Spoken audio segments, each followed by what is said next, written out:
Welcome to the Dirty Sports Podcast. I am Andy Ruther, coming to you live from the Smut Studio in Venice Beach, California, with my co-host, Joey No Chill Praino. How's it going, Andy? It's good.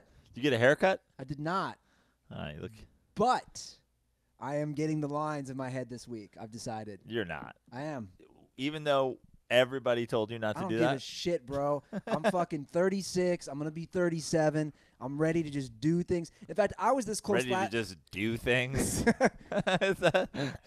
In fact, I'll be honest. I went to the Reds game last night. You know, Reds-Dodgers. That sounds like a conversation you would have, like, about eating ass. Like, well, I'm 37, about to be 38. I'm ready to do things. Ready to eat some ass. No, I'm 36, ready to be 37, Right. First of all. So last night I'm at the Reds-Dodgers game, and Reds third baseman Eugenio Suarez, love saying his name, by the way, Eugenio. He's got bleach blonde hair. I was like, fuck it. What if I just got my hair bleach blonde? Who gives a shit, He's right? a professional athlete, and he's definitely in his 20s. Yeah, but you know what? Who cares? Like, I'm to that point. Okay. I'm not – look, what do you want me to tell you? Give me something. I mean, I say don't do it. You're going to look ridiculous. That's what I'm going to give you. With the lines of the bleach blonde hair. You're not bleaching your hair as well, are you? I was saying I was debating doing that last night on a whim. I saw how cool Eugenio looked, and he playing well for the Reds, and I'm like, man, maybe I could be a professional baseball player and Venezuelan. Maybe I'll just get the hair. I'll start with the hair. Okay, you know what? Do both. Honestly, if you're going to do one, do both. If you're going to go for it, just go for it.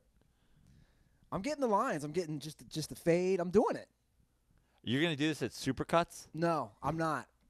I'll either go with EJ to his place in Inglewood, or there's some good barbershops around here that I know will do it. Yeah. That could do it. There's one on Main Street. I bike by there enough. I've seen the clientele in there. What, the one right here on Market in Maine? Yeah. That's where Big Gay Dave is now. Okay. Yeah. Big Gay Dave can maybe do it. Yeah, I wouldn't go to Gay Dave. He would talk you out of it. Really? He'd be like, don't do that. Yeah. Is that where you go now to get your haircut? Yeah. Will they charge a cut? I think it was 30, and it like they had a notice it was going up to 35, or it might have been 35 going up to 40. But Dave's a sole proprietor. He just like basically rents a chair, so it's a different situation. Gotcha. Well, we'll see. EJ, hop on the mic here for a second. What's going on, man? So what's the deal with your spot? I mean, it's a nice place. It's not a. I think it's a chain. I'm not sure. It's called Headliners. It's pretty nice. Okay. And like the guys were really cool when I went. So I mean, they're nice. It's not like I just remembered my own features joke. The last time Headliners came up, I said I think at best you get your hair cut at Features. It was just as funny the first time. no, Tough crowd in here. Yeah, I mean, I'm sure they'll do it. They probably will say something like what, but I don't care, guys. That's the thing. if you're gonna bleach it, you probably have to go to like a I'm salon not bleaching first. my hair. Oh, okay. I was debating last night on a whim. Whatever. Like I said, I'm young. I shouldn't say I'm young. I am holding on to it with maybe some crazy hairdos. Great. Can't wait to see this. Are you wearing Tommy Hilfiger socks? No, they're called Fun Socks or something. Somebody got them for me a few years ago. I think they're called Fun Socks. Literally, I think they're called Fun Socks. Yeah, they're fun. So, sports. How was your weekend, Joe? Before we get to sports, It was great. It was good. Saw some dirt balls up in the bay. Saw what's his name? Mexican McLovin. Saw Jay Gonzo. Saw Wendy. Nice. Wendy came out in Oakland. Jay Gonzo came out in San Francisco. Saw Rob. I forget Rob's last name, but he's the guy who came out, remember, with the LeBron James socks last time we were there. I remember Rob, of course. Saw a kid named Roger that apparently doesn't have Twitter, which I was like, well, you got to get on Twitter. Then I would have known you were coming. Yeah. Yeah, some dirt balls came out. So you met dirt balls. That's great. Yeah. I met Emiliano, not Dirty Sports. Yeah. Not Dirty Sports. Saw him at the Dodger game. What are the odds? He's sitting 3 sections away, right by me. Watch Ruther watch baseball. Yeah. So, but it was a typical. That was just a coincidence? Just a coincidence. Wow. along the first base line. Yeah, Not Dirty Sports always has some good Dodgers tweets. Yeah. He keeps up on the Dodgers. He's a big Dodgers guy. Yeah. How was the game? It's good. You wore the Harambe jersey, but you did not bring the mask. I did not bring the mask. Did you go solo? I did not. Went with a lady. A lady. Yeah, had a date, and no better date than Doyers. She a Dodgers fan? She is. So it was a good time, and I do have a lot to say. Do you want to get into this now? Because I really want to talk about Dave Roberts before we get to NBA. Sure. You have been a critic of Dave Roberts for what, 2 years since he got hired? As long as he's been a manager. This is his third season. Yeah. No, I wasn't critical of him from day one because I'm not like I have no reason to hate the Dodgers. But the first year that he was the Dodgers manager, I see a lot of Dodgers games. I see a lot of Dodgers highlights here. It was very clear to me that he was suspect. And then come playoff time that year, it was blatantly obvious. And then so I got on that campaign going into our baseball preview last year, or maybe 2 years ago. I forget which one it was. But like after his first season, I was like, no, this is not. I think it was last year that I started going hard at it, and everybody told me I was a fucking asshole. And then, of course, we all saw the World Series. Well, yesterday I got to witness it firsthand. And I've seen it too, but I think it's different when you're there. You know how it is, when you're at the game. So the Reds, of course, entered that series with the worst record in all baseball. Mm-hmm. They take the first two. Yep. It's a 4-game series. Homer Bailey, who is just awful, is pitching for the Reds last night. He's like not giving up a ton of runs, but he's getting hit a lot. Yeah. He's not finding his groove. Whatever. Ross Stripling for the Dodgers, meanwhile, is mowing down the Reds. He goes 5 innings. The first 5 innings, he gave up 1 run. No walks. Just he's mowing them down. 6th inning comes. He starts out the inning. He strikes out Joey Votto. Okay. Then the Reds get a bloop hit. So at this point, he's pitched 5 1/3. He's at 79 pitches, 7 strikeouts, which was his career high at the time. Dave Roberts yanks him. And I said, it was one of those things where you're more of a baseball guy. You know more about it than me. But it was one of those where, like, I even knew. I looked around a couple of the Dodgers. I'm like, what are they yanking him for? It was a bloop bullshit hit. And Roberts had Stripling bat on the bottom of the 5th. That was a single. Yeah, it was a single. Okay. But what's also important is he had Stripling bat on the bottom of the 5th. Yeah. He does this all the time. With 2 guys on and 2 outs. Yeah. So why not just pull him then? So he doesn't pull. So the answer to your question in Dave Roberts' mind is he didn't pull him because if he had gotten through the clean inning, he would have let him keep pitching. But then a bloop hit. But I understand if you come up and the first guy hits a screaming gap shot double. Yeah. But you're still in a position where you're a ground ball away from a double play, like a bloop hit. And he just struck out Votto. And also, he's been doing this for almost 3 seasons where he overmanages. He always pulls guys too early, except for Clayton Kershaw, who he lets stay in as long as he wants, and then takes him out right after he hits, and the same thing. So he yanks him, and the Reds then get 4 of the next 5 batters get hits, including a 3-run home run. The 3-1 lead they had, they're suddenly down 5-3. Yeah. Just like that. And people were booing. I'm like, guys, this is your manager. And they say, well, Stripling is, again, it was that pitch count bullshit. They were going to let him go 90 pitches, but he was at 70. He wasn't even at that. He was at 79. He was pitching a great game. Yeah. Makes no sense. Well, it doesn't make sense, but it makes sense to Dave Roberts because this isn't a first time that this has happened. He's been doing this as long as he's been there. He's been doing it in the playoffs. He's been doing it. Yeah, he overmanages. look, I noticed it when the first year he did it, and then I said it last year, and people are like, "Oh, the Dodgers went to the World Series last year. Oh, the Dodgers have won the division however many times in a row, 5 years in a row. 5 times in a row." Yeah. It's like, yeah, they also won the division when Don Mattingly was managing, and they also went into the playoffs and choked when Don Mattingly was managing. Yeah. It's like they have a really good lineup. They're a very deep team. They are willing to spend. They have Clayton Kershaw. It's like they're set up to win. And now they need a manager that knows what the fuck he's doing, other than like, oh, he's really great when the lineup is killing it and we're really, really good.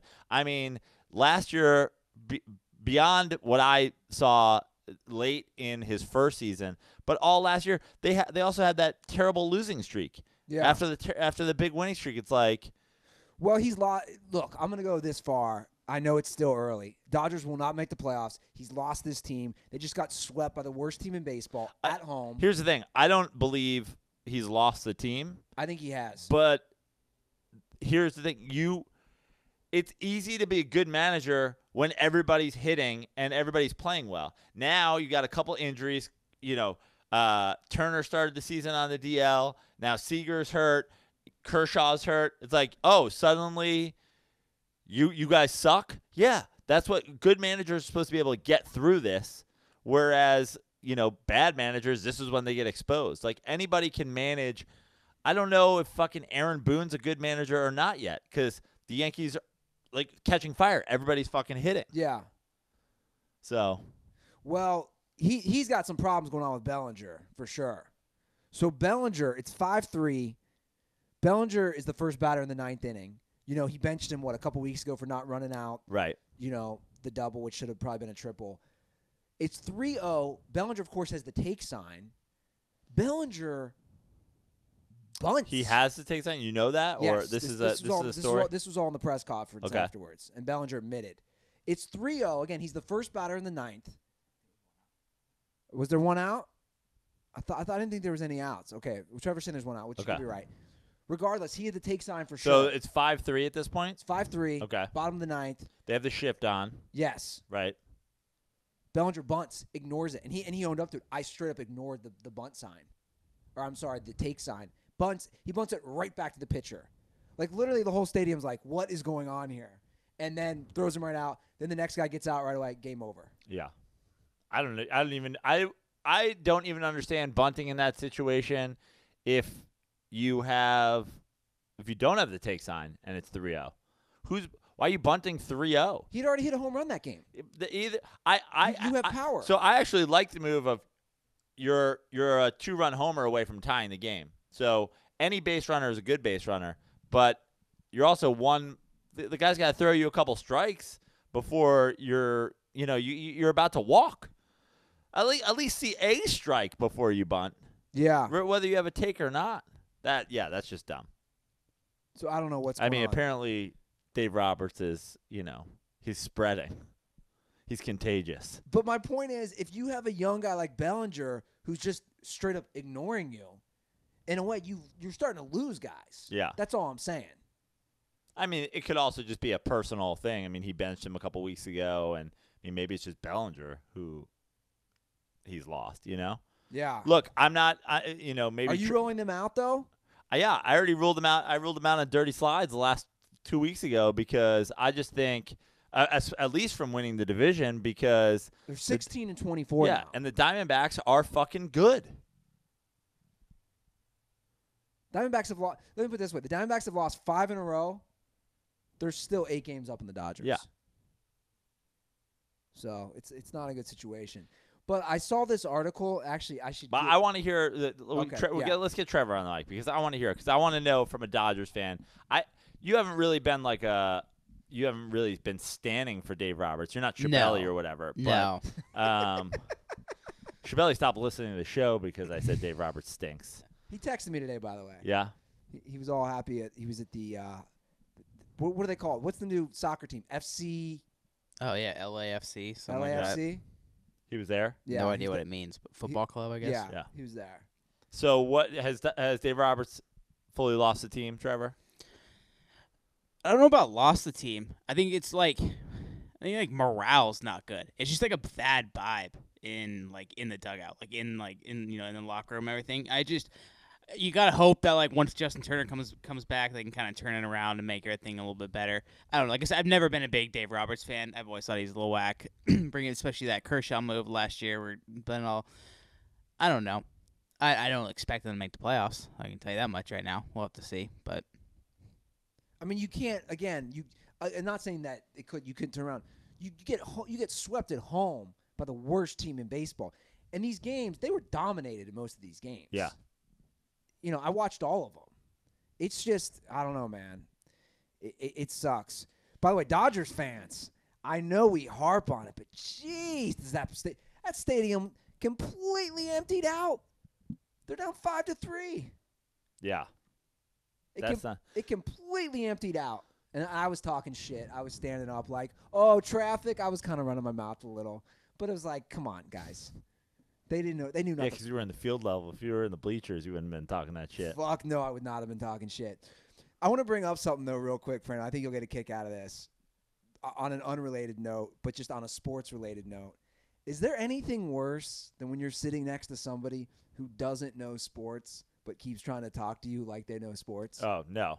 I at the Oakland game, the guys behind me clearly didn't know. They weren't even talking to me, but they were talking to each other, and I was just like, I'm just going to try not to listen to what they're saying because I don't want to get involved in correcting them and whatever.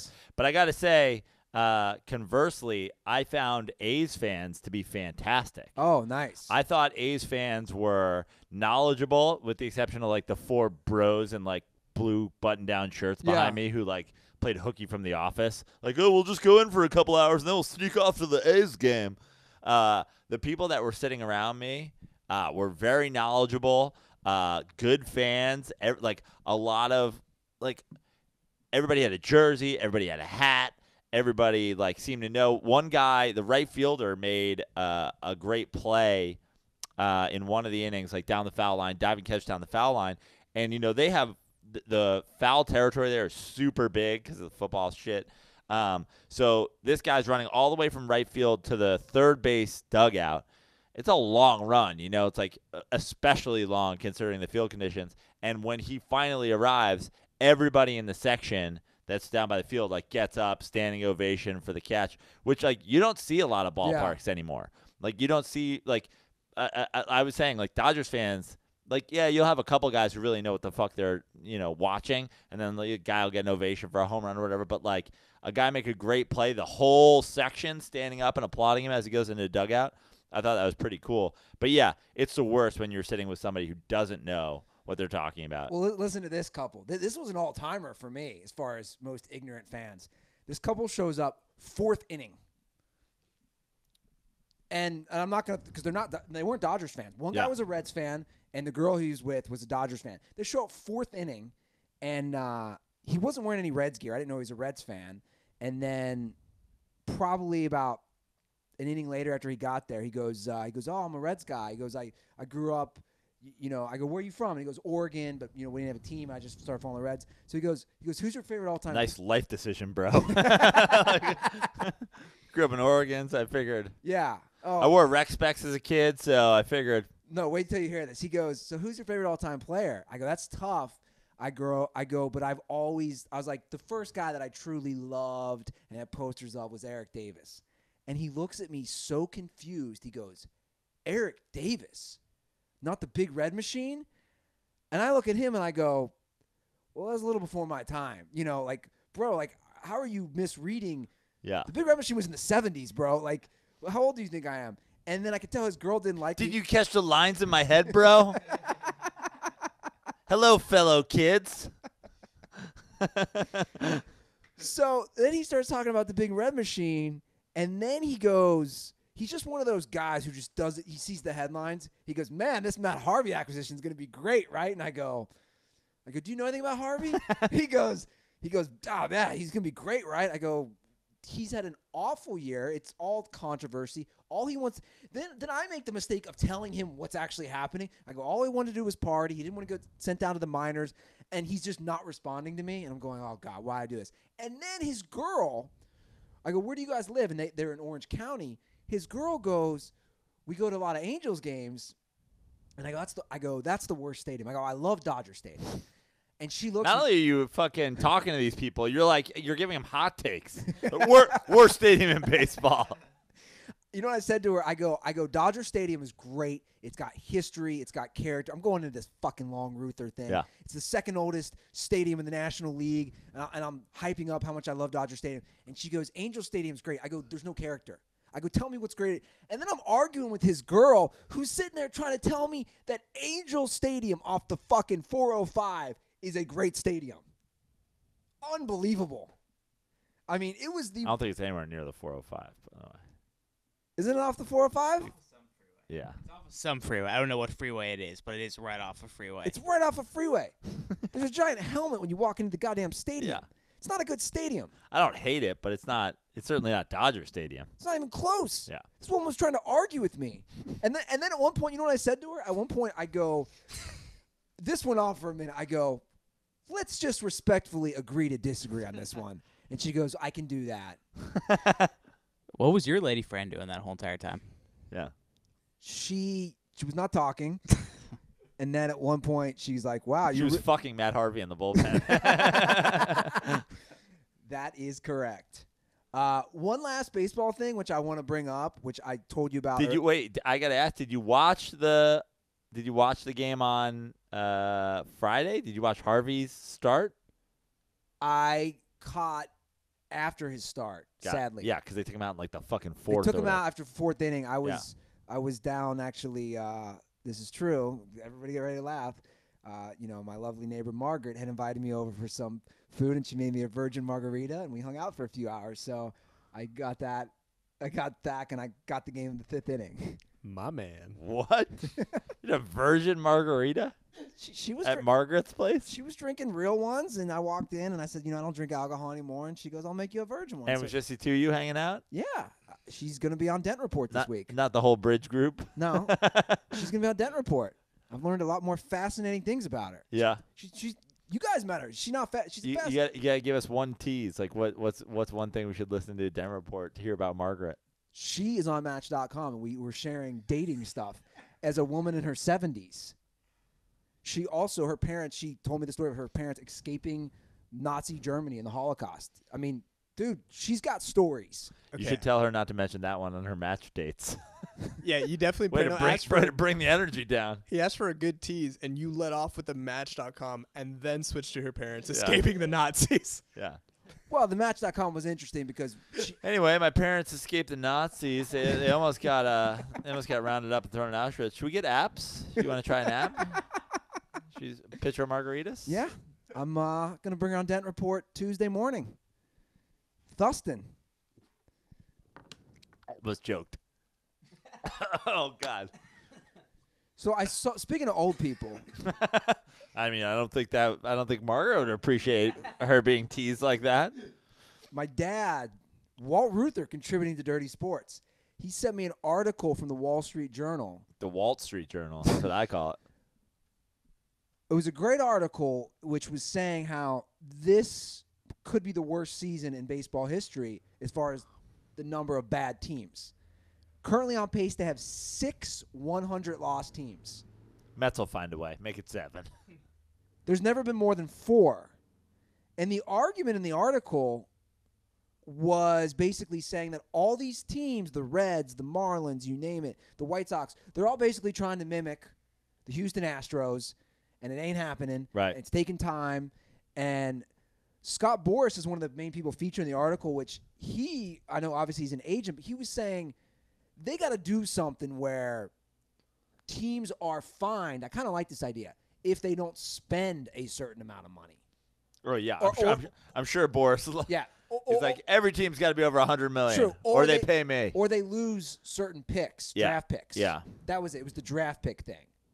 Because he's saying, like Houston just literally, they got everything right with their picks. Right. That doesn't happen. No, it doesn't happen, but they're not the first. I mean, the Nationals also got Strasburg, Harper back-to-back. True. Like, it's not hard when you're picking top 4 or top 5. Like, you're going to get one guy unless you totally fuck it up. But I mean, it's the same thing. Obviously, it's the same thing as in basketball and football now. It's like now people are tanking. Baseball, it's a lot more questionable whether or not you're going to get a sure thing, even if you have the number 1 overall pick.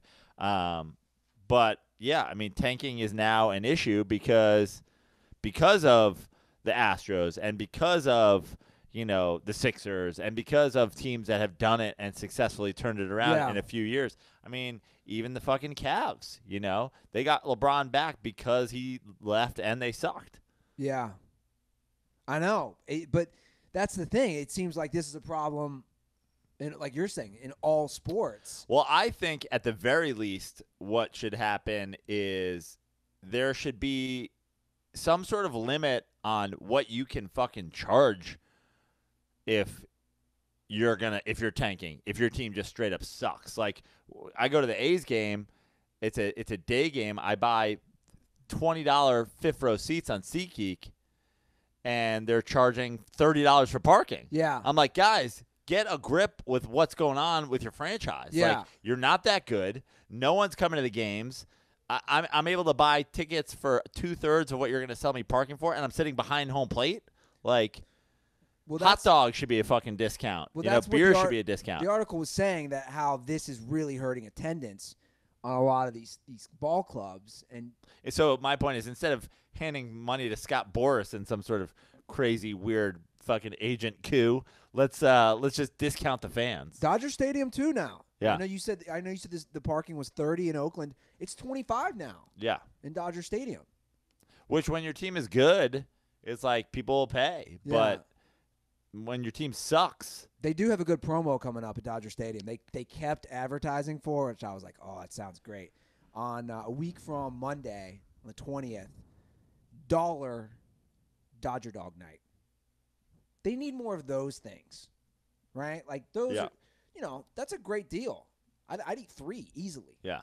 Meanwhile, you can just go to the supermarket and get like a pack of hot dogs for like $4. True. I did get great seats, Praino. I got my seats. Actually, I'll be honest, I have already used the promo code. So my date used promo code DIRTY to get that $20 off, and we had excellent seats, field level, first base side. In fact, if you go watch the replay of the game, I made it on TV. Did you? Yeah, apparently there's a foul ball right by us, and I was told that you turn – because then I turned around to, like, see for the ball, and they're like, Ruther turns around, and you see this Harambe on the jersey. So Harambe Who told you that? A couple different people. And then the replay was on last night. So you caught yourself? Yeah. You taped it, didn't it was quick. Like I was looking for it. Yeah. You record it? No, because I was not where there was a DVR. Got it. I need to get that, though. But DirtBalls, you can also. I need to get that. I need to get it for my reel. That's probably the best acting reel I have. Guys, you too. Acted like I was trying to catch the ball when, in fact, if it had been any closer, I'd have been under my seat. Yes, exactly. So, guys, you too can get great seats with SeatGeek. And, dude, I know you got a busy schedule. I'm still putting out there.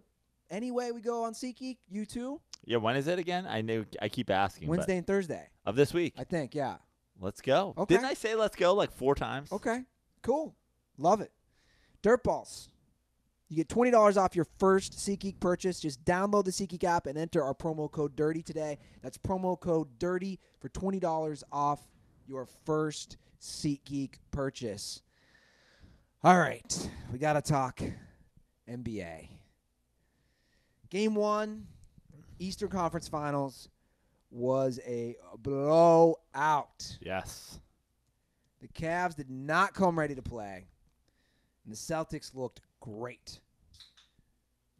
Outcoached, outplayed, you name it, from basically the tip until the end. I'm going to take the L. LeBron James is a choker. Brad Stevens got his number.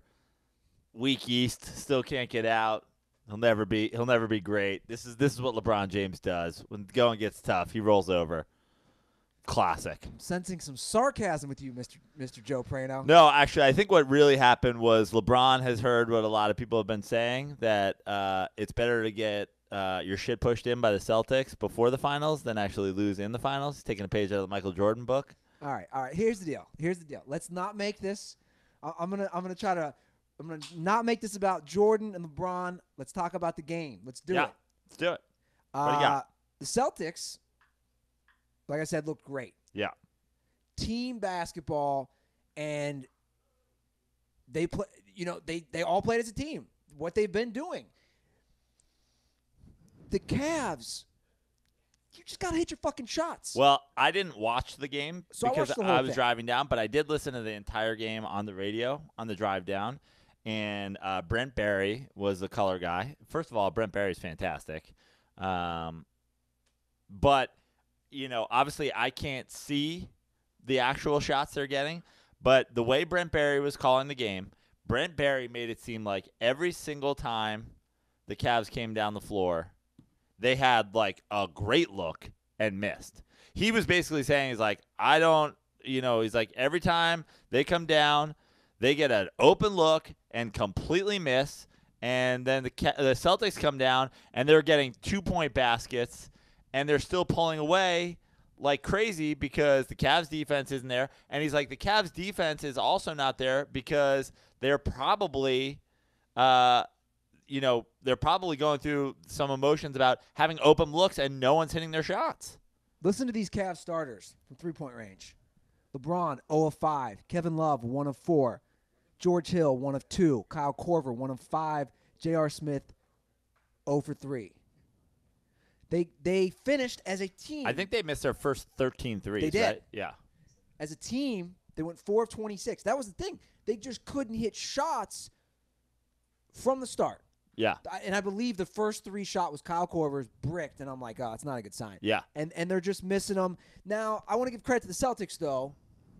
They did play good defense on LeBron. They played good help team defense. They were switching well. They were, you know what they were doing? They would switch even before. They were basically switching. They did this a couple times, and somebody posted this on Twitter.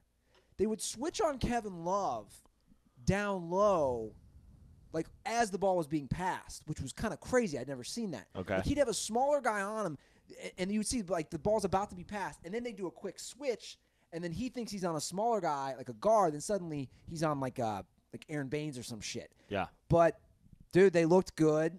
Now, the Cavs were down 28. They cut it to 14 before the fourth quarter. Yeah. And that's when I said, hey, okay, how are the Cavs going to come out? No. Right back up to 21. Yeah. Game over. And, fuck it, I'll say it again. Tyronn Lue's not doing anything to make any coaching adjustments. Right. And honestly, what I take away from it is, and I actually bet on the game and I bet on the Celtics because the Cavs are favored by like 2 points yesterday in game 1 in Boston after a layoff. And I'm like, they're the lower seed. They're going on the road. They're favored. I was like, why? And and that's what I've always done with my NBA picks is like, where I bet the underdog in game 1. Yeah. And so I bet the Celtics, and the Celtics came out and it was never a game. No. They blew them out from start to finish, but it's also one game. Yeah, it's also one game. It's in Boston. It's game 1. Like, it's a Sunday. Those fans come out fired up for that game. If the Cavs win game 2, they're exactly where they were hoping to be when they leave Boston. Yeah. Now, does this game give you any sense that they're going to win game 2? No, except for the fact that you can't possibly shoot that bad again as a team. Well, that's true. That is a silver lining. I thought about that. They're not going to shoot 4 of 26 again from three-point range. But dude, they're buying in. I mean, it's no different than what Boston's been doing. But I'm not. Look, as a guy who would love to see the Cavs, in the finals again, I wouldn't hit the panic button yet. I know a lot of people are, but that's hot take culture. Right. You know what? And I read a pretty good article. I like going to the Ringer, and I read a pretty good article about should you hit the panic button, and they listed 5 reasons why maybe as a Cavs fan you should. But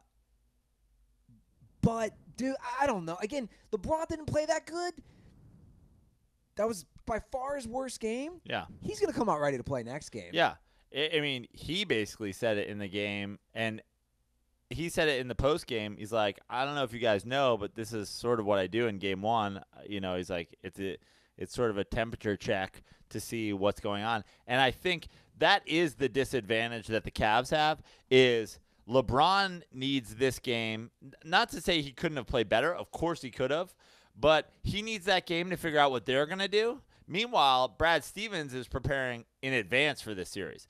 LeBron's not getting any help from Tyronn Lue. We already know that. So now LeBron's got to go, okay, here's the adjustments I have to make and we have to make for what they're doing. Whereas Tyronn Lue's just still standing there with his mouth open. He's like, he's useless. They did one today that I brought back the Andy Ruther voiceovers. You guys are welcome. And his mouth wasn't open, but the camera was on him for a good 5 seconds.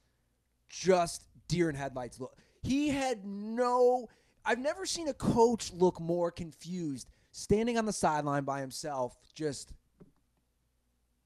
like, do something, bro. Yeah. Do something. I mean, the real danger that the Cavs have is that there's no, especially with Kyrie out, there's no standout scorer on Boston.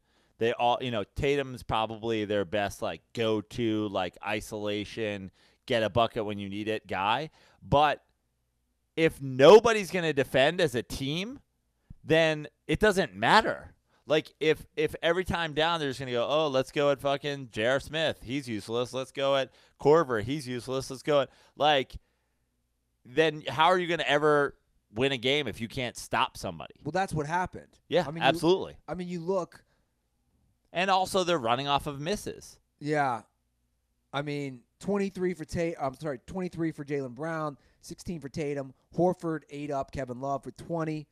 Marcus Morris had 21. Yeah. No one saw that coming.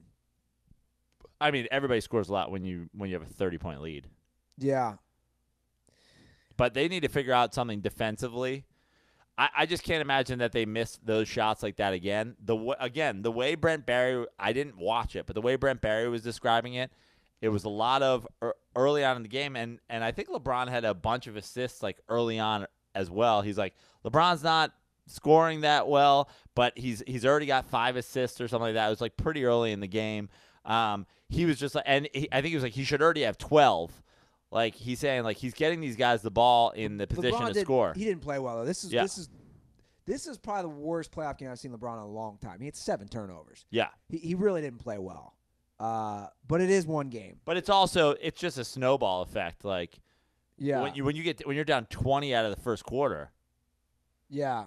I mean, you're fighting back. You have to be sloppier as a team. You have to be taking more chances. You have to be trying to do things just to get back in the game. You can't just be like, oh, let's grind it out, fucking see if we can come back from this 30-point halftime deficit. Yeah. So that's part of it. But, the other thing is they just got to hit their shots. They got to hit their shots, and they got to play fucking defense. Well, the thing that I thought was interesting on The Ringer was saying this game showed why the Cavs need Kyrie more than the Celtics, which I thought was an interesting take. Because basically they need somebody who can just score on a game like this. And they just don't have that. But Kyrie is also, when you look back at the history of Kyrie, especially in the last few years, yeah, Kyrie's a guy who, LeBron could go to the bench and he could score and he could carry you guys for a while. But it's not like it was like, oh, there wasn't a ton of games where it was like, oh, it was the Kyrie game. Yeah. Where LeBron had an off night and Kyrie just fucking dominated. Sure. That wasn't what Kyrie was for them. Yeah, it's a good point. If he had been, I feel like they would have gotten along better. If it was like, hey, we're trading, you go off for a while and I could have a rest. It's like, that wasn't those games where, oh, LeBron has an off night, Kyrie has an on night, Kyrie has an off night, LeBron has an on night. It's like LeBron still had to be on for that team all the time. And then if they got a huge game out of Kyrie, fantastic. Hard to beat them. I want to talk about Paul Pierce for a minute. Hey, Paul Pierce, stop being such a salty little fucking bitch. Why? What was he saying? He just, dude. And this isn't coming from me supporting LeBron. Dude, you guys know how I feel. My opinion has changed on all these things. They go to the halftime show. He's such a salty little bitch. He is. Paul Pierce, you're a bitch because LeBron fucking dominated you. And he's well, like he's well, I think what he's most upset about is that LeBron beat the Celtics into folding. He beat them into trading all of those guys. I'm sure Paul Pierce wanted to retire a Celtic, and he gets shipped off to Boston. And him getting shipped off to Boston is one of the reasons that they are already back. I'm sure a lot of those guys are super selfish. I'm sure Paul Pierce was like, oh, they're going to be shit now for a while, and they're back already because LeBron ran you the fuck out of town. But this is the thing with Paul Pierce. And he predicted the Celtics win, and he was gloating big time at halftime. First of all, dude, you ain't Charles Barkley. You're not Shaq. You're not Kenny. That crew, we've already talked to them. I don't mind Chauncey or Jalen. Paul Pierce, I'm just not a fan. I'm just not a fan. He thought he was funny. He called him Kyle Carver because he was obviously not playing well. None of those guys. What's the joke there? I don't fucking know. I don't know. I don't get it. But he definitely dissed Love, J.R. Smith, and Korver because they weren't playing well. And he was gloating. And people forget, and I don't know how, but people forget, before Garnett and Ray Allen went to the fucking Celtics, what did they win the year before? 21 games? Yeah. My point is, everyone's always like, oh, LeBron needs a team. LeBron needs – what the fuck did Paul Pierce need? Paul Pierce literally is winning 20 games a year on his own. Paul Pierce and, Antoine Walker had, I think one Eastern Conference Finals run. And other than that, yeah. He's just – my point is when I watch Chauncey or Jalen or the TNT crew, you don't see that. Those guys have their opinions. But Pierce just comes across so fucking salty. You know, it's the like you said you when you said he's not Charles Barkley, you nailed it on the head. It's like Chauncey Billups has championship pedigree. He's Mr. Big Shot. Everybody respects Chauncey. He's a point guard. He knows how to run a team. He's the guy in that group who you're going to for an actual fucking take on the game. Jalen is the Kenny Smith. Jalen's fun. He's funny. People like him. He's he had enough of a career where you respect him, and he's likable. Paul Pierce is like Barkley. He's he had a great career, but he didn't win shit except for when fucking Garnett and Ray Allen came, but you're not Charles Barkley. You're not funny. You're not entertaining. It's we have a good group, and then you're here. Like you said, I agree with you. He's always salty, and he's especially salty about LeBron James. And it's just so evident. I mean, he was trending for that reason. Yeah. It's just so evident. Dude, you won one title. That's it, because of LeBron. And you're right. I never thought about that. You're 100% correct, Praino. That team disbanded because they couldn't get past the Heat and LeBron. Yeah. And they shipped them all off. And again, Kevin Garnett had come from Minnesota. Ray Allen had obviously been a lot of places. Paul Pierce was a Celtic for life and then got sent to Brooklyn, and everybody's like, oh, shit, Brooklyn's going to be legit. It's no, Brooklyn's going to be the worst team in basketball for the next 10 years. Yeah. He's just not good on TV. He was salty about the fucking Isaiah Thomas thing earlier this year. He's just a petty dude. Yeah. Petty. And that's the truth. Petty as fuck. Isn't that what they say? Yeah. Petty AF?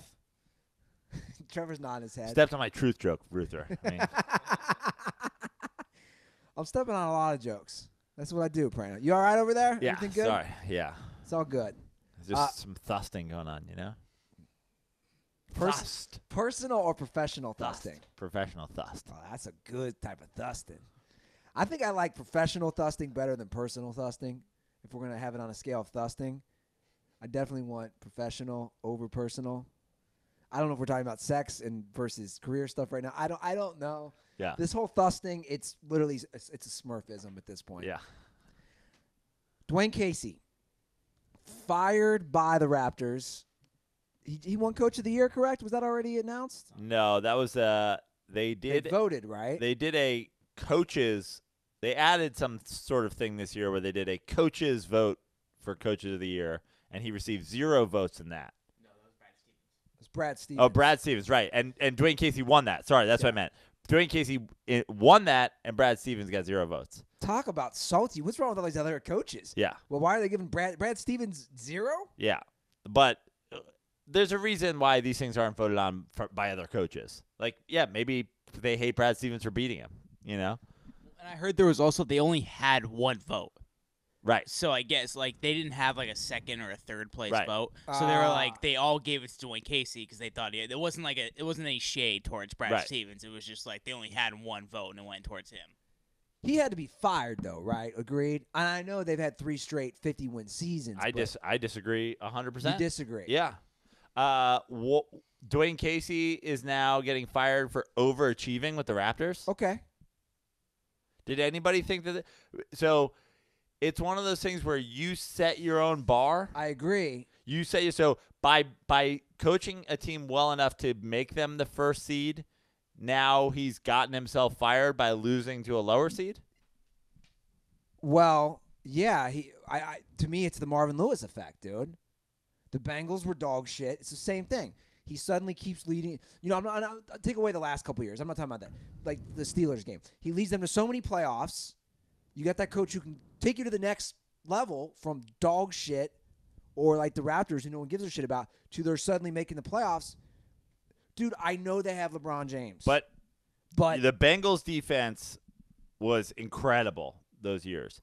A.J. Green, all those receiver weapons, running back, a competent quarterback, a good offensive line. Like Dwayne Casey, like we're upset now that DeMar DeRozan and Kyle Lowry are an Eastern Conference Finals team. So I agree with what you're saying there, but I don't know if you saw what Zach Lowe said.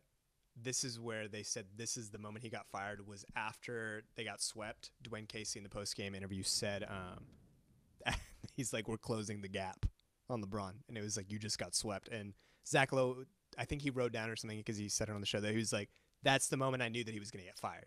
Because when he thought that was like, okay, we're getting close, it was like, yes, you were the number 1 team in the East, but still, like right there, it's like you have to have. But that's my point the too. mindset has to Like be you got different. swept, bro. And You didn't just lose. And look, I understand that, but do you remember me saying going into that series that despite the seedings, Indiana matched up so much better with True. the Cavaliers, Yeah. and that the lack of 3-point shooting from the Raptors, the lack of the ability to play at that kind of pace, your 2 stars are a mid-range shooting guard in a league where the mid-range shot is essentially useless, and Kyle Lowry, who's 5'10". This is who you're going to war with LeBron James with? Excellent dad bod, by the way. Yeah. Does Kyle Lowry has he ever run or lifted any weights? He's got that Now, pudgy guy bod. Again, I don't think Dwayne Casey was a great coach. I mean, I think the one moment in the Raptors Cavs series that was like, oh, he's not doing a good job is when Kevin Love, who was a corpse prior to that series, is going off. Yeah. And he's averaging 25 points over the last 3 games of that series. So I don't think Dwayne Casey's a good coach, but the question is, and this is like a situation that the Knicks get into all the time, you're going to bring in who to be with Kyle Lowry and DeMar DeRozan and start a whole new culture, and then what? So you're the first seed, you're not going to get a high draft pick, and you're going to bring in who?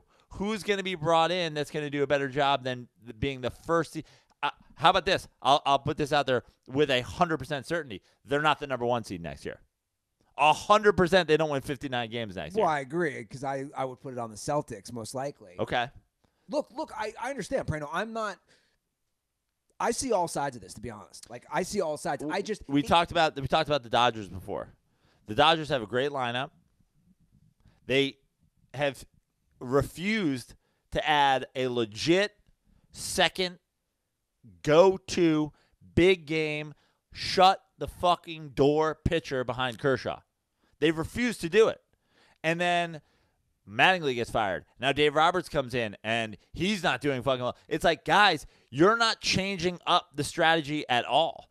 Now, do I think Dave Roberts is a bad manager? Yes, I've said that. But you also have to consider the expectations you're putting on somebody, considering what you're giving them. You're asking somebody to cook you steak, and you're giving them fucking hamburger. I got a solution. I just figured it out. Replace Dwayne Casey with Dwayne The Rock Johnson. He said he's going to run for president.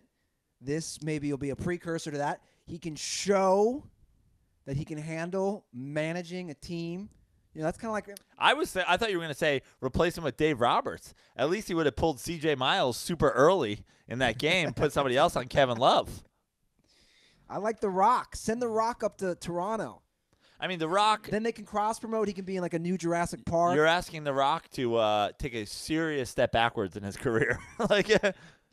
That's true.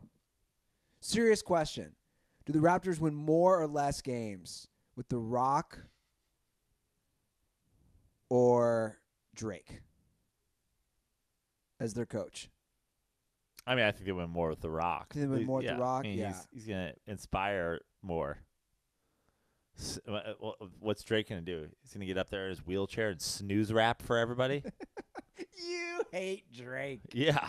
You never danced in one of his songs ever? I'm sure I have at some point, but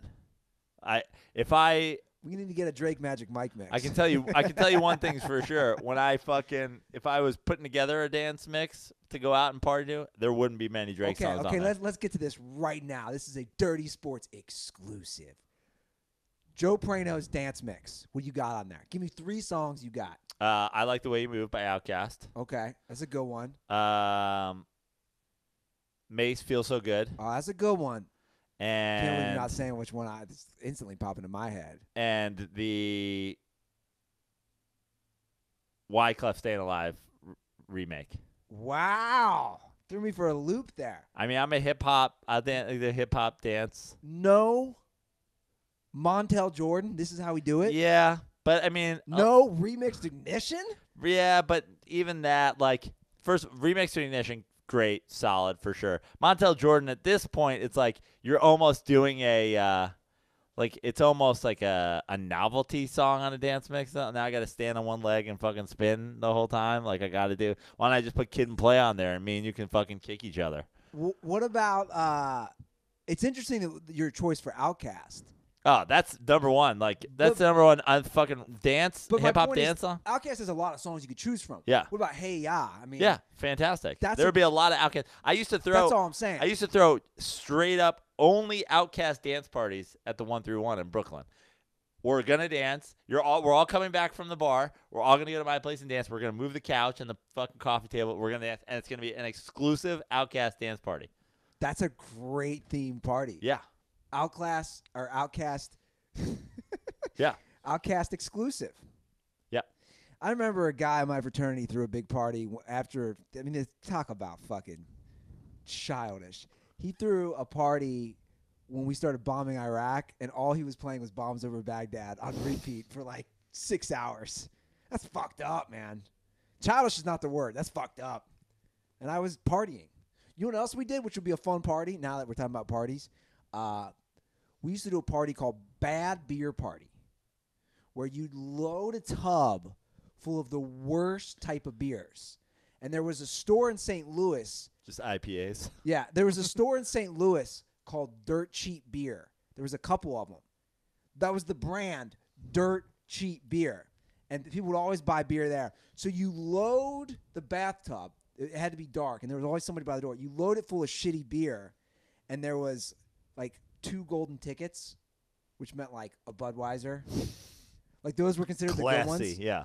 But the thing about the Bad Beer Party was every single time, the amount of people who threw up, the amount of, like that night or the next day, because you're mixing all the shitty beer from Colt 45 to like fucking Dirt Cheap Beer to whatever. Yeah. Sounds gross. Man, makes me want to drink again. Reminds me of the time we filled a bathtub with beer at Mikey's bachelor party and the midget almost drowned in it. What? Yeah, I've told that story on here, I think. Tell it again.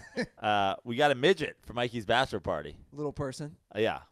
I mean, he went by midget, so I'm just I'm just calling Dominic what he was. But Mikey, What was the guy's race? he was white. White dude. Yeah. So Did you rent him? Because you know I know you can rent midgets. yeah, we rented him. Okay, little Yeah. person. Yeah. How much did he cost? So we called this guy who was a midget handler, little person handler, and he was like, I can get you strippers as well. So I think it was like $1,500 all in for 2 hours of the midget hanging out, and then 2 hours of the girls hanging out. But they didn't cross over? But they crossed over for an hour. Okay, good. Or he might have even been hanging out for like 2 hours and then just like stuck around. Yeah. Like he was like down to party too. So what does the midget do? Because I've seen this on Howard Stern. Like when they did they go bowling with them? Like you? Yeah, you can throw them. But actually, it was funny. It was funny. The guy called right after I put in, old school like internet. Like I had to fill out a form and I submit it, and the guy calls me. He's like, "Just so you know, all of the hotels in Atlantic City have banned midget." It was called dwarf lopping. They've banned it, so you can't throw them anymore. Because usually they'd like put them in Velcro suits and you throw them at a wall or something like that. He's like, so you can't do that. And I was like, oh, we're not interested in doing that anyway. Like my brother just wants to hang out with him. So he came, and my brother was like, made him sit on his lap for a while. My brother had two like fucking super big twin buddies, and they like put their arms on each other's shoulders and like made like a bar, and the guy was doing pull-ups. And Mikey was just like holding up beers and like seeing if the guy could get him and stuff like that. He just like literally wanted the guy hanging out. But the guy got fucking wasted, and his handler was a dick to him. His name is Dominic, and his handler kept calling him Shipmanick. And we were all like, yo, chill. Like, and he's like, oh, fucking Shipmanick loves it when you fucking call him Shipmanick. And he's like, fuck you. The dude is getting trashed. I'm telling you, the dude is like straight up fucking crushing beers. So at one point, I hear like, oh, and I fucking go running into the bathroom, and he's tried to get up into the bathtub, but he's so short, and it was like one of those deep like jacuzzi bathtubs that he couldn't just reach in and get a beer. Everybody had been getting a beer, so he tried to get one himself, and he's like on the ledge. He's like pulled himself up on the ledge, and he's like about to fall in. He's like, get me. And I grab him and I pull him out, and he's like, holy shit. He's like, if I had fallen in there, I definitely would have died. And I was like, why? And he's like, because that's fucking deep and I'm hammered. I was like, dude, you're going to die in like a fucking 3 foot. He's like, it's freezing cold, full of ice. You saved a midget's life. Yeah. But I was also like, dude, there's no, like, you wouldn't have. And he's like wasted. He's like, they say babies can drown in like 2 inches of water. I was like, okay. DSPN 30 for 30. What if I told you about a little person? And what if I told you about a guy in a mustache who saved his life? And the guy the guy who was his handler also called me. I love how he has a handler. Yeah. It's not a manager. It's like he's an animal. Yeah. A handler. Like he's a fucking, like he's a dog or a fucking stallion running in the Kentucky Derby. So I think we said, I think we were getting 2 strippers originally. Okay. It was like a 2. Now, do the strippers know that also a midget is part of the Yeah, entertainment? because the guy fucking hooked them both up. So the guy, what a great business. So the guy calls me like 2 hours before, and he's like, "Dude, I can get you 4 more girls for like $500." It was supposed to be like $1,500. How many dudes are at this bachelor party? It was like 20? 12, Oh, so 15. 12. So he goes, "I can get you 4 more chicks for like $500 more." Which I was like, I'm down, dude. But like already guys didn't show. I like had to ask people for more money than I was you're already like shelling out some money. Yeah. I was like, it's $1,500. It was like I think there was like 12 because I think I asked everybody for like $125 or something, which went to like booze and the midget and the strippers. That's a pretty good deal. Yeah. Yeah, I know. I fucking nailed it. But I was like, also a couple guys didn't come. I had to ask people for extra money. And he's like, dude, it's like a $500 more. I can get you 3 times the amount of girls. I was like, dude, I love your attitude, but I can't do it. And I was like, so they show up, and he's like, I brought the girls anyway. Like, he's like, they're on the house, but obviously you guys got to like tip them and everything like that. Cause like the girls just want to make money, get dollars thrown at them, having sex with people, whatever, you know? So I would pay to watch the midget have sex with the stripper. So the girls all walk in. 5 black girls, 1 white girl. Yes. Now we're all white dudes, by the way. Even better. But what he told me, he goes, look, the 2 you paid for, he's like, I figure I get you 1 black girl, 1 white girl. The other 4, all black girls. My brother is so drunk that he starts cracking up like as this row of black girls walks in, and he starts going, "The dark of the berry, the sweet of the juice," over and over. Everyone that walks in, he goes, "Oh, 2 of them, the dark of the berry, the sweet of the juice." Third girl, "Oh, what is happening? The dark of the berry, the sweet of the juice." 5 of these girls walk in. My brother's mind is blown. There's a fucking midget there. There's 5 black girls. The dude is losing his mind. Everybody's like rolling on the floor because he just keeps repeating himself. Oh, it was fantastic. Mikey's bachelor party, legendary. And did someone get someone dressed as a Ninja Turtle for your other brother? I don't even think my other brother was there. I think it was during my hatred of my other brother days. Oh man! So I think because I ran the show, I don't think he was invited. I'm a real son of a bitch like that. Or he was masturbating on a turtle. I don't think so. I don't remember though. Unreal. Good stuff. That's, by the way, that's Yeah. what, you know, a little public service announcement. I'm looking at the camera for this one. Guys, if you're having a bachelor party, that's how you do it. Yeah. Because these people nowadays, you know, they have these pussy bachelor parties. They go scavenger hunt or they go paintball. You need strippers tossing a midget. Now, we got to ask you, EJ, because you're recently married. I have a feeling you did some bullshit. What did you do for Played your... hide and go seek. Then I did what? Yeah. I did some bullshit. I'm thinking you did some pussy shit. What did you do for your bachelor party? We went to Austin, Texas, and a bunch of my friends rented out like a house, and then the whole night we just went to 6th Street, and honestly, it was ridiculous. Like Midgets? there was no midgets, Strippers? but no, because See, we were all you already super lost me. like You by already the time lost we me. got back, like, 36 was fun though, I bet. yeah, no, it was a blast. And like the friend groups, like guys just got separated, and then at the end of the night, it was probably like 3 a.m. The last 2 dudes walked in, completely soaking wet, and did not say anything. Just kind of like walked in and was like, "What's up, guys?" And we're like, "What's going on?" They're like, "Oh yeah, we found a club that had a pool." Like, so you just jumped in, like, yeah. So that was pretty much how that went. Yeah, but this is what I think.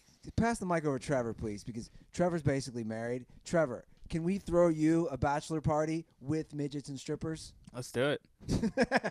Mikey will be there, that's for sure. By the way, I'll tell you one place where the theory, darker the berry, the sweeter the juice, definitely does not work out. Toronto Raptors head coach, because Dwayne Casey, he was dark, and that was pretty sour juice they got there. Too soon. Too soon, Praino. Let's talk some NFL, Praino. But before we do that, your mustache, I must compliment. You were out of the mustache game for a minute. Yep. Now it's back. Now it's back. I just carved it up tonight with the Harry's razors. Got back. Had just a little couple-day stubble. The important thing when you have the mustache is you got to keep it. You got to keep the rest of you just as clean as possible. And that 5th blade. The top of the mustache blade. That's I mean, they should just call it top of the mustache blade TM. Trademark that shit. They should. Harry's has created an amazing trial offer for you guys. Simply go to harrys.com/dirty. In fact, they guarantee that you'll love their blades so much that if you don't, you can let them know within 30 days. You get a full refund. To get this trial offer, listen to what this includes. It's a $13 value trial offer that comes with the following: the weighted ergonomic handle, 5-blade razor with lubricating strip and trimmer blade, that rich lathering shave gel, and the travel blade cover to keep those blades nice and fresh. So, guys, you can redeem this trial set at harrys.com/dirty. Make sure you go to harrys.com. You just pay shipping, correct? And they give you all that stuff. Yeah, exactly. So make sure you go to harrys.com/dirty to redeem your offer and let them know that Joe Praino and Andy Ruther sent you with the Dirty Sports Podcast. That's what it says. And do that with a promo code. Yeah, that's what it says. Let them know. I don't know, outside of dropping Dirty Sports /dirty. I don't know. Or Just no. write them a nice email. I said Dirty Sports /dirty. That's harrys.com/dirty. You think somebody went to Dirty Sports? .com/dirty. Yeah. We should put something. We should just make that redirect to harrys.com/dirty. We can do that, right? Sure. By the way, all of our promo codes are in the description of the podcast. Yeah. And if you go to our website, you Yeah. can click on links. In case you haven't figured this out in the first 415 episodes. I do love, we got a tweet from somebody in the last year. Somebody's like, I love how they put the promo codes on the description link in the podcast. Like, yeah, you just figured that out? There's probably some other guy out there who's like, hey, what's the promo code? You're like, check the description of the podcast. No, man. Nah, new Andy Ruther. Bro, I got Sound bath, not yelling at dirt balls anymore. It's not sound bath. It's, what are you talking about? It's Float Lab, which I'm scheduling for this week. Sound bath? Just making stuff up. Unbelievable. By the way, I'm trying to get my one brother. What's the difference between a sound bath and a float lab? I don't know what sound bath is. That 100% sounds like just like an SNL parody of a float bath. The sound bath. No, I think You're that's a just thing making too. shit up, Praino. There's nothing called a sound bath. No, sure there is. I want to talk about this Matt Patricia thing. We have to talk about this. Is there something there, Trevor? You're giggling. The Sound Bath Center offers premium sound bath events with gongs and crystal singing bowls Yeah. and sound bath practitioner trainings in Yeah. Isn't intimate that what you're settings. doing, Ruther? Hold on, we gotta go. Where's this shit? Is this It's LA. It's LA. We're out in LA. It's called the Sound Bath Center. What's LA. the address? What part of town? It is. Dude, we got gongs. Dude, let's get baked and go to this shit. I gotta. 30 sports bonding event. The team, we're going. Sound Bath Center?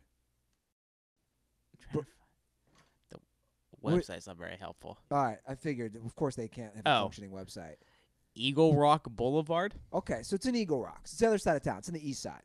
I told you I didn't make that shit up. It's basically the same thing you're doing, except instead of water, it's gongs and bowls. There's an article that says, "Relax with the bath." ...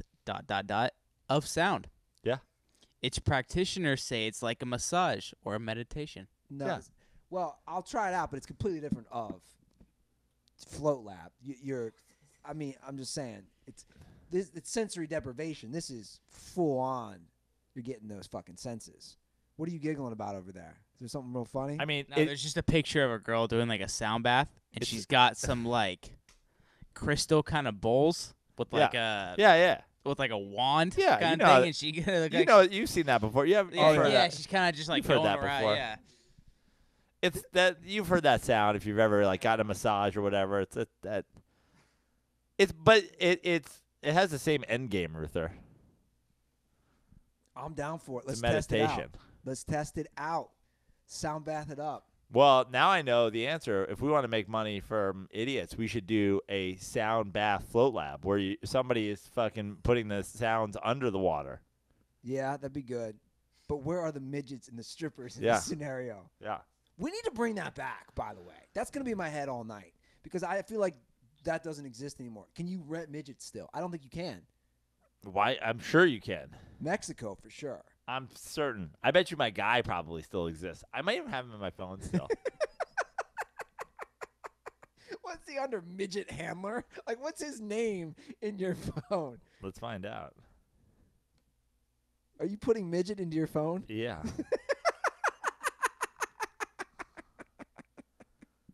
Hold on. I typed in rent a midget.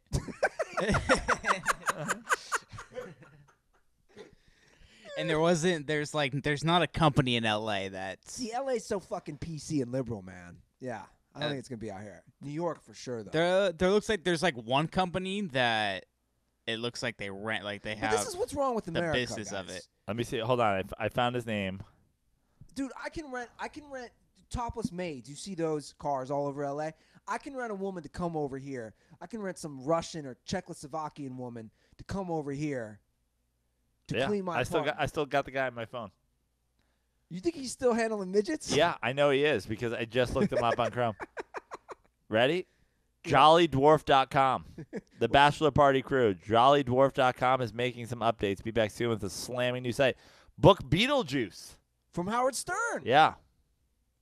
Hire Sal the stockbroker, Richard Christie, Ronnie. Oh, so he works with all the. It's all Howard Stern's guys. Yeah. Up. I think that's Shipmanek right there. Yeah. The JollyDwarf.com. Man. And the number's the same. That's great. Bachelor parties, bar appearances, holiday office parties. Well, I know what I'm looking up on Google tonight. I'm going to spend a good 2 hours on that website. You want to talk It's about a this? character of a website, let me tell you. Yeah. Well, I mean, he rents midgets, so let's be honest. He doesn't.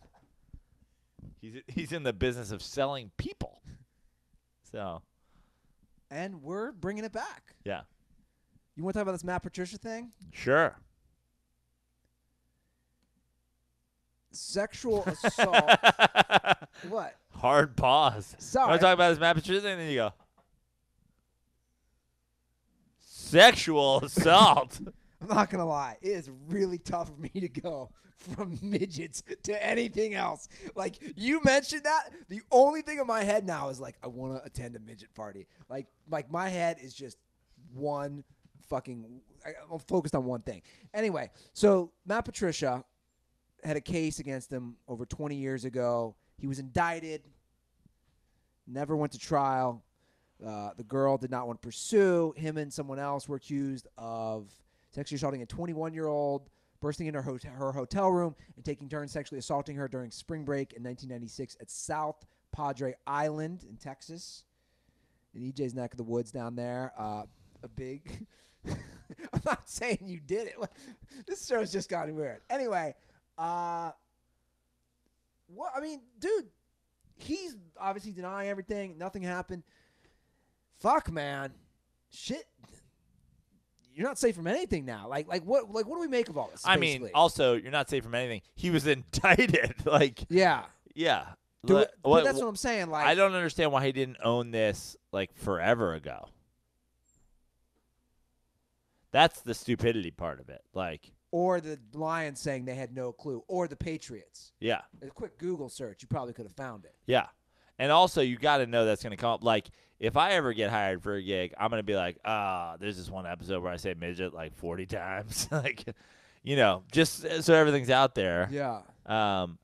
Yeah, I don't the fact that this is the first that we're hearing about it after he gets a head coaching job makes me think that he did do something. Because otherwise, it's like, get out in front of it. Well, the Lions aren't backing down. His players are already sticking up for him. I saw Yeah. like a bunch of quotes from Golden Tate. So, I mean, here we are. It's just here's all I'm going to say about all this. 22 years ago, and not that it's the same thing, but let's put it in context. 22 years ago, some shit happens on spring break. We Yep. don't really fucking know. Right. Spring break, I'm not saying he's guilty. I'm not saying he's innocent. Let's be honest. Shit happens at spring break. Like, fucking shit happens. Jeez, what happened to you at spring break? No. Did you see that? He's like, shit happens. I'm just saying, shit happens. It didn't happen with me, but there was a girl. I'm just saying there was a girl who went to my school who apparently was trained by a bunch of dudes who were football players at Illinois State, and the word had spread on the flight back. First of all, that's horrible wording. I was like, trained in what? Like, okay, had the train run on her. Had the train run on. Okay. So my point is, And then what? there is an end. This is what I'm saying. Like, I'm not saying this is the same thing. I'm saying I just remember on the flight back from Mexico, a bunch of these football players who went to a different school were like, "Oh, you know that girl?" And I'm like, "I don't know her, but I know she goes to my school." They're like, "We all ran a train on her last night." My point is, who knows what really happened? Like, it could be one of those things where maybe sexual assault happened. I'm just saying, 22 years ago, we don't know, right? There's blurred lines there, maybe. Sure. I mean, I know nothing about the story except what you just told me. Exactly. So, yeah. And I don't know anything from what I just read besides all the news articles. My point is this. We live in a day where it's like Kobe Bryant is a contributor on ESPN and he's doing all these things now. He was accused, we all know, and it's like, well, if he's cool, where does it put other athletes? Do you kind of see what I'm saying? Is there a correlation there where it's like, okay, this we don't even know about, but we know about the Kobe thing. He still works. I mean, Isaiah Thomas still works. That's what I'm they saying. straight up paid that girl a settlement. That's what I'm saying. There's 100 people. I mean, Mike Tirico still works, Exactly. Good example. right? So we know that there's things out there that people have done things that people are still whatever. I guess the only issue here is in the climate that we live in is like, why did no one know about this? I agree. You know? Like, if I got a gig right now in Canada, I would be like, hey, I got pulled over drinking and driving when I was 19. I was under the legal limit, but there's a zero tolerance in the state of Pennsylvania. I've heard that you can't get into Canada with a DUI. I don't technically have a DUI, but, like, am I going to get stopped at the border when I get up there and sent home? Because I don't want to fly to Canada and come back. Yeah. And then somebody's going to find out for me. If you're a guy who knows that, I mean, everybody's talking. Do you think he forgot? Exactly. That's my point. He didn't forget. Somebody he talked to at some point during this process was like, nah, you don't worry about it. Yeah. And that guy gave him terrible advice. Gotcha. So my advice is always just own it from the beginning. But this is the other thing I want to say. I don't justify none of us here are going to justify fucking sexual harassment, sexual assault, rape. None of us are ever going to justify that. But are we ever going to be able to make mistakes of any kind and ever be forgiven or redeemed? Does that make sense? Because this is what I worry about with all this shit. We all make bad mistakes. And obviously there's different levels. You know, rape, murder, those are child molestation. Those are awful levels. Like there's like a no tolerance zone. But my point is like we see this where it's like, oh, he shouldn't be hired. Where you're like, wait, so he can never work again? Because it's a moment in time. That's the point. Yeah, of course. That's why Kobe Bryant, like when Kobe did his thing, it wasn't like this. And when Isaiah did his thing, it wasn't like this. Yeah. So now if Kobe if what happened to Kobe happened now, it'd be a completely different story. Exactly. And I understand that this happened before. But my point is you were hired for your first head coaching experience during this time. Sure. So that's why you know this should have been covered or talked about, or the Lions should have said, yes, we talked to him, we know all the details, it's a non-issue. Not like no one knew. Because I agree with you. Now is the point. Now is the moment in time, and we'll move on to something else next. Yeah, we'll move on to whatever. This is a moment in time. I'm not saying that we're gonna move past where like sexual harassment's okay again. I'm saying like right now with the way things are moving with women, like this is their moment. Sure, this is their moment. Like we're just like a million other things have had their moment. This is when everybody's hyper focused on this issue. And if you're going to take a job, the biggest job of your life, a high-profile job, and that's what's in your history, then you fucking make sure people know about it. Yeah. And all the important Lions, people. Due diligence. I didn't say the press had to know about it. Yeah. The Lions should have known about it because he should have told the Lions. Because he shouldn't have put them in. But they also should have looked into it. But he shouldn't have put them in this position. Okay. That's my point. I mean, you got to vet. I mean, come on. You know how hard I vetted Trevor and EJ? I mean, they're the Detroit Lions, right?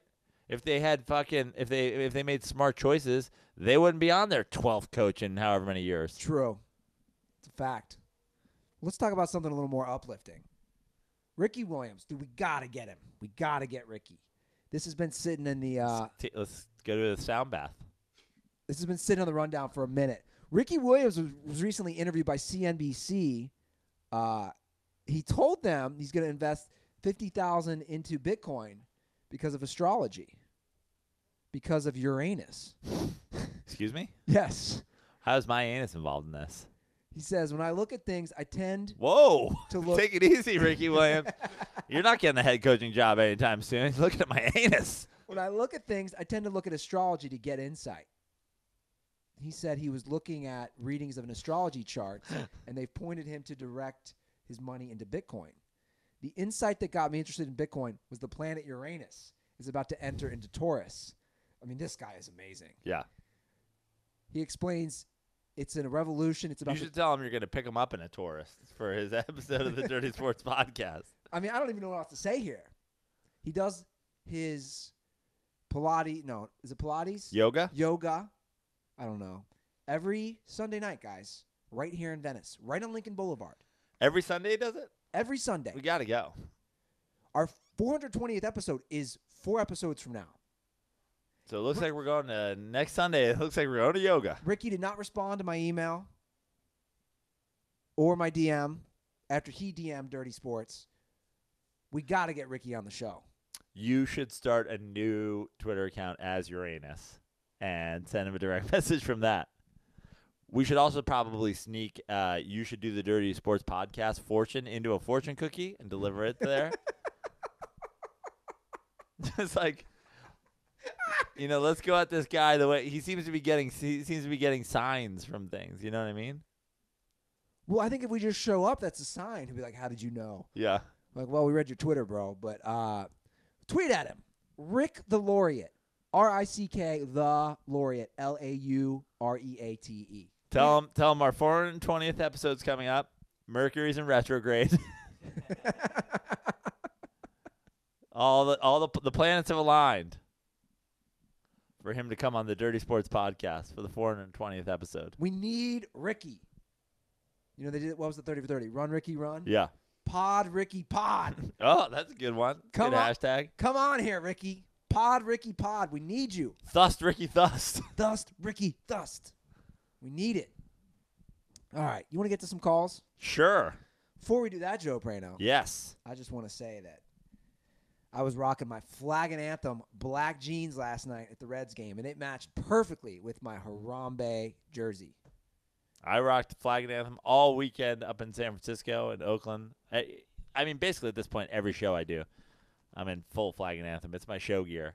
Yeah. I don't have those black jeans because I haven't been in my size since we started working with them, but they're great. Yeah. I saw Zach Olmstead had tweeted he got a bunch of Flag and Anthem. He dropped our promo code, which is DIRTY, to get 25% off. He's got all new clothes for the spring. Yeah.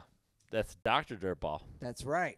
So, Dirtballs, you too can have this great offer simply by going to flagandanthem.com, drop promo code DIRTY at checkout. You get 25% off your first order.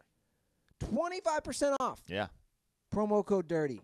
It's one of our largest promo codes. It is. Summer's coming up. They have great shorts, great T-shirts. I saw Zach got same short sleeve button down I've been rocking lately. Go get yourself some Flag and Anthem for summer. That's right.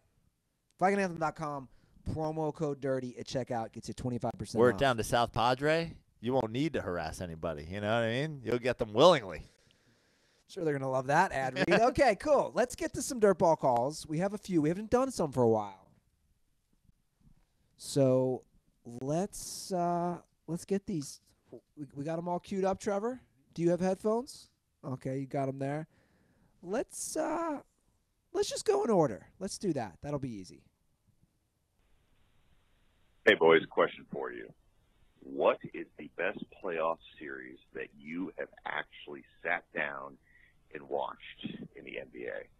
I would have to go with the Pacers and the Celtics back 90-91, and really the one that I think is truly the best is the 08-09 Bulls-Celtics series, the one that D. Rose took the Celtics to 7. But I want to hear what you think your favorite series is.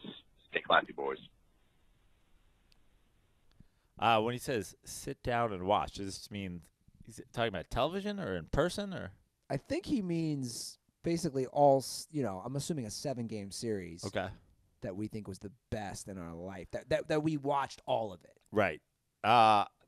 Maybe there's recency bias, but I don't think so. The Come best on, Warriors Cavs 7-game series, 73-win Warriors team versus LeBron leading both teams in every stat. It ending with a signature defensive play by LeBron, followed by the 3 from Kyrie after the Draymond suspension, after them losing the year before without Kyrie and Love, leading to multiple Warriors sitting in a van in the parking lot after the game, texting and calling Kevin Durant in for help. Like, to me, that was everything. That was Rocky 2, right? Like, Rocky 1, No one really gave him a chance, and he lost. Rocky 2, he comes back and he takes down the champ. What more do you want? 7 game comes down to the final shot. Yeah. Best player in the world versus the best team ever. It's tough to go against that one. I did enjoy, and again, it's being a homer, living here. I did enjoy the 7-game Celtics-Lakers 2010. Yeah, that was fun. But that game, wasn't Game 7? Game 7 wasn't close. No, it was. Was it? The Lakers were getting killed by Boston. I want to say they were even down at one point 16, 18 points. It was just a big comeback. And they came back. Now, there's no Kendrick Perkins, which was huge because he got hurt that series. But that was a good series because Kobe, if people were, for all you Kobe slippers out there, quick reminder, Kobe had an atrocious Game 7. Right. I want to say he was like 8 for 25 or something. Awful Game 7. In fact, if you look up Kobe's numbers in closeout games like that, they're not good. No. At all. Pau Gasol basically won that game for him. I've been on the Pau Gasol was the best all-around player on those 2 championship teams for a long time. 83-79 Lakers. So it was a good game. Yeah. You know how I remember that game? I was at what's the place? On Wilshire Boulevard. Fucking something Shack. It's across from the Boston bar. The Shack. Is it just the Shack? Yeah. So I was there, and one of the kids I used to work with at the hotel job. You could have been like, Kobe, why do you have 3 championships before this? The Shack. Well played, sir. Well played. This kid I used to work with was so drunk after the game. He was drinking people's leftover beers. Oh, it was so disgusting. That was right after I first arrived in Los Angeles, and I went to the Daily Pint on Pico. Ah. I walked in. The amount of Lakers fans that were there, like just the Laker vibe, I immediately walked out. Got a cheesesteak from the Philly cheesesteak truck outside, and immediately went back home. What's the Boston bar across the street? On Wilshire? Yeah, it's right by there. I don't Why is the know. name forgetting me? It's a Red Sox and Patriots and Celtics bar. I don't know. There was like fights. The cops had to come because the Shack was yelling across the street because it was all Boston people, and I was just like shit-faced. I was like, what is going on here? I forget. You would know the name of that bar. I would, but I don't remember. All right, let's do the you want to do the second call? Yes? Oh, Trevor, are you playing it? No. Okay. Trevor just texted me this. You could have hopped on the mic, Trevor. Wait, Kobe was 6 of 24 that game. Yeah. 6 of 24.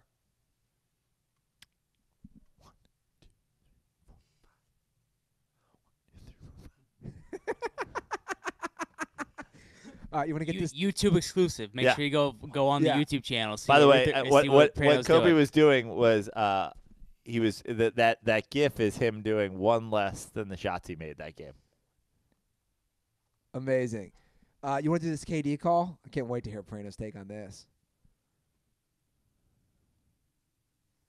Praino, what's up? This is Austin from Atlanta, first-time caller. All right, so I'm totally team LeBron LeGoat. He's the best player ever. But he didn't become the best player ever until he beat the 73-9 Warriors, came back from 3-1 to beat them. That's when he became the GOAT, right? All right, so how far away are we from saying that Kevin Durant's the second-best player? Because I'm going to go ahead and tell you, he's a better scorer than Michael Jordan. He's 7 foot, makes any shot. Probably a better facilitator on offense. And probably a better defender. He's 7 foot tall, can guard anything. He's basically a point guard. And also, his wingspan is probably longer than Michael Jordan. So, yeah, condoms are for Sam Tripoli because fuck that guy. All right, I'm out. Well, I'll say this. First of all, I am a strong proponent of this is the best the NBA has ever been, and it's not that close when you compare it to eras. So being the best player now, like LeBron James is, far and away, makes you the best player of all time. Now, where Kevin Durant stands in terms of, first of all, in terms of talent, yeah, I think we've already answered that question. I think he is that guy. But there is, so the thing with LeBron James, the reason that the argument to me is done is it's not about how many titles. It's about showing that you can get over that hump. Like, to me, the reason Dan Marino isn't in the quarterback conversation is because not only did he never win, but his playoff numbers are trash. So you have to show that you have that ability. Yeah. Unfortunately, and yes, LeBron James joined the Miami Heat. The Miami Heat were an 8 seed the year before. They lost in the first round. He is the reason that the Miami Heat won multiple championships. LeBron James and only LeBron James. He is the reason. Kevin Durant joined a 73-win team. So Kevin Durant's legacy is already forever in question because of that, because he made it to a finals. And granted, it's the same thing I say about LeBron James. Is like, I don't take anything away from Kevin Durant for losing an NBA Finals to LeBron James because, man, first of all, it's tough. You're young. You're playing the best player in the world. That did not in any way, to me, diminish what Kevin Durant has done. But that's the only finals Kevin Durant has made until he joins this Warriors team. So to answer your question, I guess in terms of talent, I already think he's there. In terms of his ability as a player, I already think he's there. In terms of his legacy, I don't know. I guess it depends on how you look at it. If you're one of those guys who's just like, rings greater than everything, then I guess Kevin Durant's got to win 3 to get on LeBron James level, and then he's got to win 6 to crack the top 10 all time. Like, I don't know. Like, these people who are just ring people, I just can't. Yeah, I mean, in terms of talent, I think it's already pretty obvious. I mean, he's no Jordan. Because why? As far as defensively, I mean, Jordan was... Defensively, Kevin Durant is a shot-blocking 7-footer. But has he been, like, all... The Jordan defense thing has to be cut. I mean, I guess I don't want to go too much into this. We've done it every fucking episode for a while. But the defensive Jordan thing, first of all, Jordan played with another dominant wing player. Another dominant wing defender. Scottie Pippen was only in the league to begin with in the first place. Now, his game obviously grew once he was in the NBA, but he was only in the league. He was only drafted out of college because he was a lockdown wing defender. He guarded the best player on other teams. Jordan, when you look at the matchups Jordan had, especially in finals, like the Hersey Hawkins, the fucking Jeff Hornaceks, Michael Jordan, what Michael Jordan was great at was stripping the shit out of the other shooting guards in the NBA in the mid-90s. But let's keep one thing in mind. The other shooting guards in the NBA in the mid-90s, after Jordan, who are we talking about? Clyde Drexler is like 2? Then Reggie Miller? Then Mitch Richmond? Where are we going from there? Is Hornacek 5? Like the daily domination of like a Kendall Gill to me doesn't really make you a fucking like, oh, did you see what he did to Ronaldo Blackman? 4 steals against Ronaldo Blackman today. I gotcha. Well, look, we have a couple calls, and I know we want to get this under our 2-hour time limit.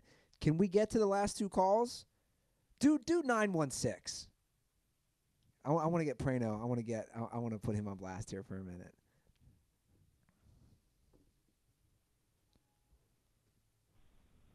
Hey, boys. Listen to Praino talking Ruther into wearing the L chain on the Jordan LeBron thing. I have a little bit of an interesting clip of an old show. This show was dated 3/10 of 2016. Let me play the clip for you here. if you're a Cubs fan and you go on there and say, you know, the Cubs are going to win the World Series, I completely approve of thousands of dirtballs coming into the thread and saying, you're a jackass. Your pitching staff still has Lester and fucking Lackey as 2 and 3, and if you think the Cubs are going to win the World Series with that pitching, you should fucking kill yourself. I'm okay with that. But when you say you're, so I think Praino needs to wear the L chain on that. Cubs went on to win the 2016 World Series, and I never heard any taking the L on that. So Praino, L chain, Ruther, I got your back. Condoms are for Yankees, Lakers, and Cowboys. Well, now, I'm going to answer this because and I have a hot take on it too. Yeah. Now, what I learned during the intern battle was EJ doesn't remember anything that ever happened on the show. Like he didn't know Can't Wait. Trevor, one of the reasons I think Trevor dominated, I think Trevor did retain a lot of the stuff here. Yes. Trevor, do you remember where my anger came from in that Cubs debate? I think it stemmed from like Cubs fans. Yeah. Cubs fans. Do you remember? Do you remember what I was angry about, Ruther? Well, he said that one's from March. That would be the start of the baseball season. Yes. For sure, the fans, but Jason Hayward. And not spending on pitching. Not spending on pitching, and instead spending on fucking Jason Hayward. Yeah. Which I stand by to this day was a reckless decision. The year before, they got swept by the New York Mets for not having power pitching. Then the New York Mets lose all 4 of those fucking dudes. You spend on Jason Hayward, and you roll to the World Series. Congratulations. It was still a reckless decision. How are the fucking Cubs doing? Are they in 3rd, 4th? Well, look, here's what I want to say. Now we're talking about these retroactive wearing the L chain, which I don't know how I feel about that, because the L chain didn't, kind of like this Matt Patricia thing. The L chain, not that it's good. Actually, that's a terrible analogy. The L chain didn't exist. Okay? So what I guess this caller is one, because it's not like I asked you to wear the L chain. Right. So I am a little confused by the Ruther, I got your back, which I appreciate, but I didn't tell Joe to wear the L chain over the Cubs thing. Like, that's kind of what I'm gathering. Is that right? Yeah. The assessment? Yeah. Is that you talk shit about the Cubs? Yeah. I mean, let's be honest. We would have to get a Browns jersey with an L on it with Manziel on the back. You just have to live in it for a year. Like, the thing is, we say a lot of shit on this show. Right. And by the way, I like when you guys bring old stuff up. I have no problem. Yeah. Personally, calling me out on dumb shit I've been completely wrong on, which is a lot of shit. Yeah. And I know that. Anyway, do we have time for one more call? Do we think, Trevor? Let me see here. Yeah, now this last one I'm actually looking out for Trevor. It's some serious shade at Trevor. We don't have to play it. Praino's laughing over there. I'm laughing because does no one call with shade for you anymore? Or you just delete it? No. I'm telling you, this call is pro. I mean, we remember a couple weeks ago, Trevor, when the rundown was like shade at Trevor, shade at Praino, shade at Trevor, shade at Trevor. It was 4 calls in a row with nothing but shade towards both of us. Look, guys. Last 2 calls have been nothing but Ruther praise. The title of this call, it's literally titled Ruther Love / Trevor Shade. Look, unbelievable. I need some love now. Can we train one of these interns to listen to calls? This is the the one thing Ruther's never going to give up. No, I already heard it. Like, I already know what it's about. I haven't heard it. I know what it's about. I let him in pre-show. It's not like I'm. No, he did get. He was like, "We don't have to play it." And I was like, pre-show. We gotta play. I even told Trevor.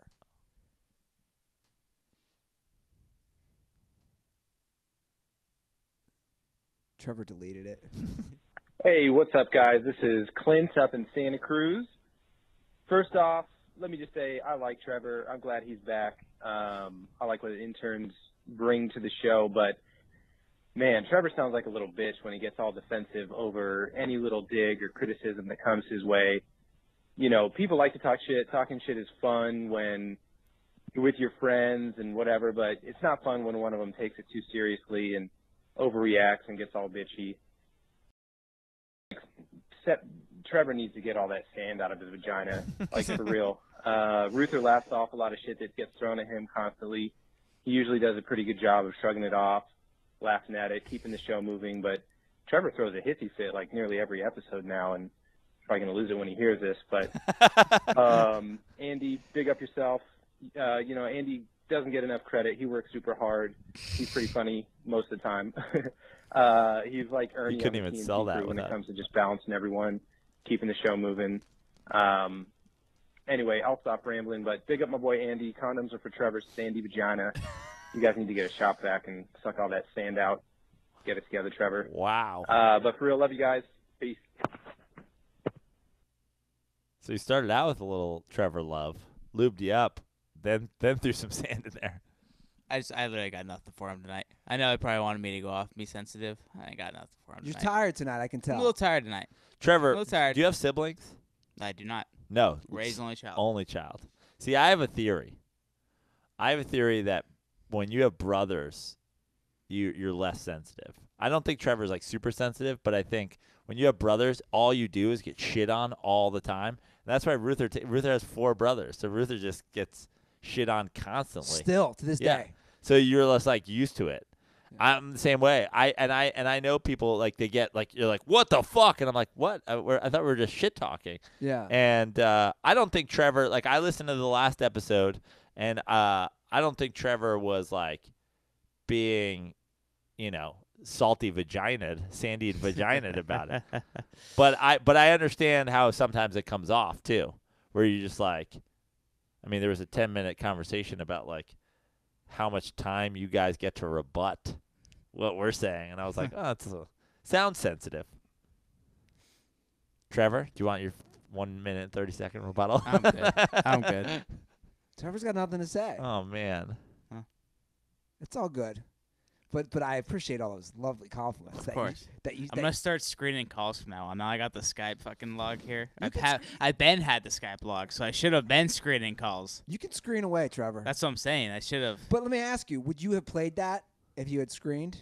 Yeah, I'm always gonna play Shade. It's always funny. I agree. I think it's always good. It's always good to. I know Trevor well enough. He would have played that. Mm-hmm. Now, if I didn't just come up with 2-a-days, Sandy might be his new nickname. But I like 2-a-days a lot.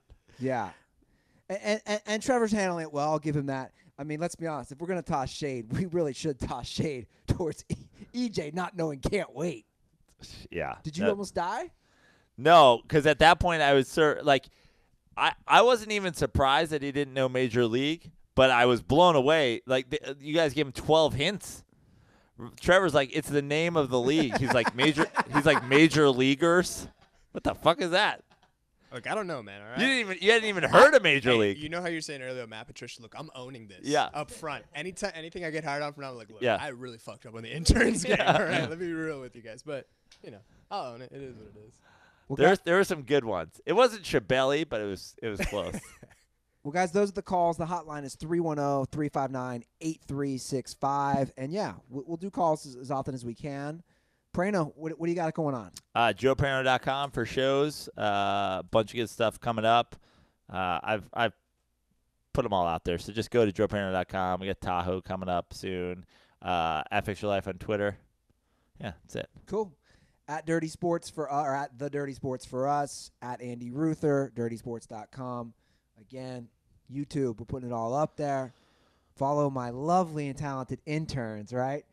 At Trevor_Nickel. At EJ Gomez. Yeah, guys. And shout out to everybody who did come up and support in the Bay. Thank you guys all for coming out. It was a great weekend of shows. Yeah, and go tweet at Ricky Williams again. At Rick the Laureate. Do it. Right now. Do it. Tweet at him. All right, guys. Thanks for listening. And most importantly, don't forget, condoms are for pussies. I said, welcome to the Dirty Sports Podcast with Andy Ruther and Joe Praino. Welcome to